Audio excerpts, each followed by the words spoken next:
Hello and welcome inside Children's Mercy Park here on Wednesday night, the site of a 2-1 Sporting Kansas City loss, spoiling the 20th anniversary celebration. I'm Sam McDowell, Kansas City Star, beat writer for Sporting Kansas City, here with Tate Steinlager, our full 90 blogger. We're going to dissect this thing a little bit. All right, Tate, what did you see tonight?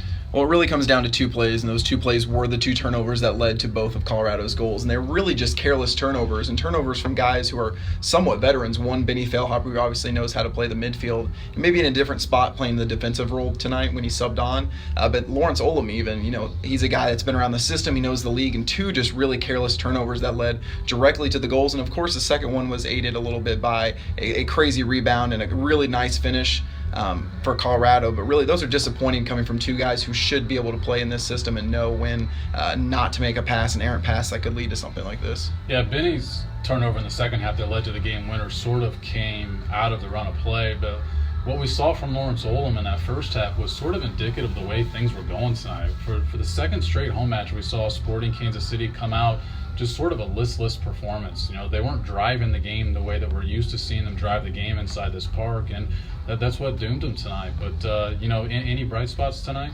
If there's any bright spots, it has to be Iko Para. He made 6 recoveries tonight, 2 clearances, 2 interceptions, and that's after a really nice 45 minutes against the New York Red Bulls. And remember, those came in emergency. That wasn't something that he planned to play. He came in off the bench and did a great job. And tonight he's continued that, and it's just kind of amazing to see a guy who was out for 363 days of competitive soccer come back and look like his old self. And so that's a really good bright spot for Sporting KC, especially if he can stay healthy moving forward. But of course, they're going to continue to monitor his health and make sure they're not pushing him back, too fast. Yeah, and along those lines, Peter Vermees after the match said he wanted to put Matt Besler in the match in the second half, but he talked to Ike, and Ike said, no, I'm good, I can play the full 90. So, like you said, that could be a good sign for them moving forward. I do think they'll get Matt Besler back on Sunday when they go to Dallas.